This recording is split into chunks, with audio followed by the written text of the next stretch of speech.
Hi అండి అందరికీ, నేను మీ Megha. Welcome back to my channel. ఈరోజు మీకు ఈ వీడియో ద్వారా నాకు ఎంతో ఇష్టమైన మా ఊరి శ్రీ సీతారామచంద్ర స్వామి వారి ఆలయం మరియు శ్రీరామనవమి సందర్భంగా జరిగే ఉత్సవాలు చూపించబోతున్నానండి. ఈ ఆలయం ఏలూరు జిల్లా భీమడోలు మండలం గుండుగొలను అనే గ్రామంలో ఉందండి. శ్రీరామనవమికి వారం రోజుల ముందు నుండే హడావిడి స్టార్ట్ అయిపోతుందండి. స్వామివారికి వేసే పూలదండలు అన్నీ కూడా మా ఊరిలో ఆంటీ వాళ్ళు ఎంతో భక్తి శ్రద్ధలతో గుచ్చుతారండి. ఆలయంలో డెకరేషన్ ఎంత బాగా చేశారో చూసారు కదా. సీతమ్మ వారికి పూల జడ కూడా ఆంటీ వాళ్ళే చేస్తారు ప్రతి ఇయర్. చూడండి ఎంత బాగుందో. చిన్నప్పటి నుండి సీతారామ కళ్యాణం ఈ మండపంలోనే చేసేవారండి. ఒక 3 to 4 years నుంచి గుడి ఆవరణలోనే చేస్తున్నారు.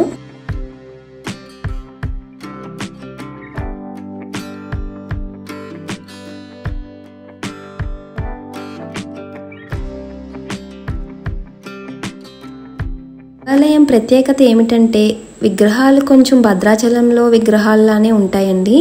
ఈ ఆలయంలో స్వామివారి పాదాలు, ఆంజనేయ స్వామి, శ్రీకృష్ణుడు, త్యాగరాజ స్వామి వారు కూడా ఉంటారు.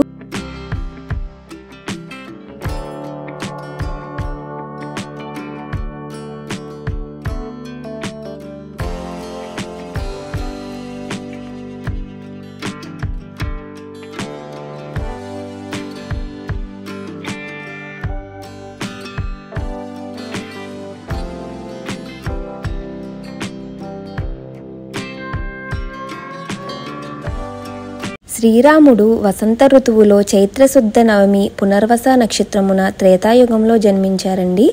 ఆ రోజునే ప్రజలందరూ పండగగా జరుపుకుంటారు. 14 సంవత్సరములు అరణ్యవాసము, రావణ సంహారము తర్వాత శ్రీరామచంద్రమూర్తి సీతా సమేతంగా అయోధ్యలో పట్టాభిషిక్తుడైనాడు. ఈ శుభ సంఘటన కూడా చైత్రశుద్ధ నవమి నాడే జరిగిందట. శ్రీ సీతారాముల కళ్యాణం కూడా ఈరోజే జరిగిందంటండి. రామనామాన్ని అనేటప్పుడు రా అనగానే మన నోరు తెరుచుకుని లోపల పాపాలన్నీ బయటకు వచ్చి ఆ నామం యొక్క అగ్నిజ్వాలలలో పడి దహించుకుపోతాయటండి. అలాగే మా అనే అక్షరం అనగానే మన పెదవులు మూసుకుంటాయి. కాబట్టి బయట మనకు కనిపించే ఆ పాపాలు లోనికి ప్రవేశించలేవట.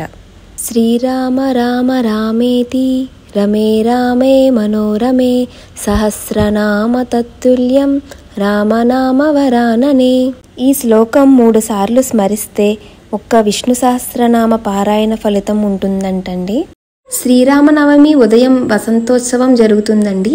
స్వామివారిని అమ్మవారిని ఊరేగించి కళ్యాణం జరిగే చోటికి తీసుకొస్తారు.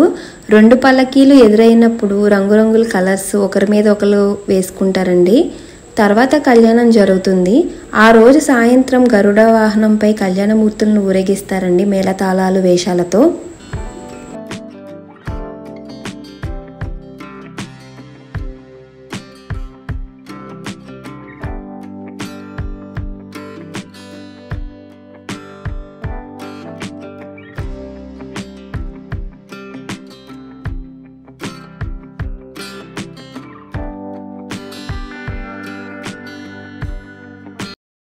మరుసటి రోజు సాయంత్రం రథాన్ని చక్కగా అలంకరించి సీతారాముల్ని ఊరేగిస్తారండి.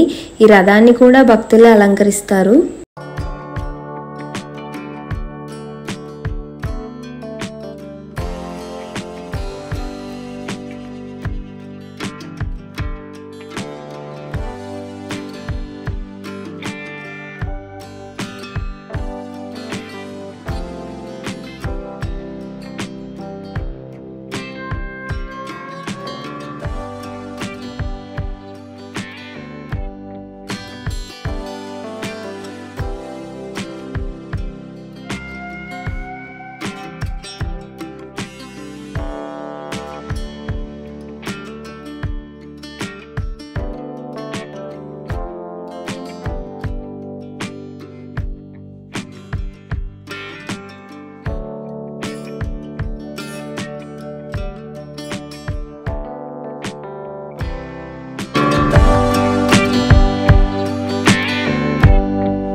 శ్రీరామనవమికి 9 రోజుల పాటు ఉత్సవాలు ఘనంగా జరుగుతాయండి. 5 రోజులు కళ్యాణోత్సవం, 3 రోజులు పవలింపు సేవ, 1 రోజు గోపూజ చేస్తారు.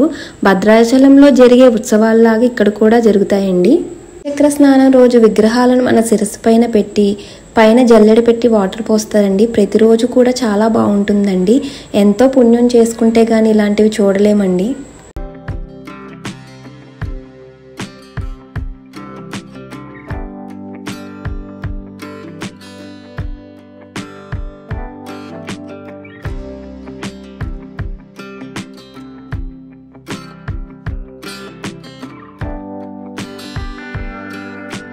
నెక్స్ట్ 3 డేస్ లైన్గా సాయంత్రం వేళ ఘనంగా స్వామివారి పవలింపు సేవ చేస్తారండి.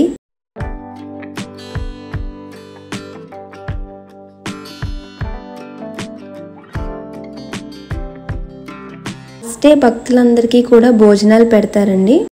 మీకు ఈ వీడియో నచ్చినట్లయితే మా ఛానల్ని లైక్ చేసి, షేర్ చేసి, సబ్స్క్రైబ్ చేయండి.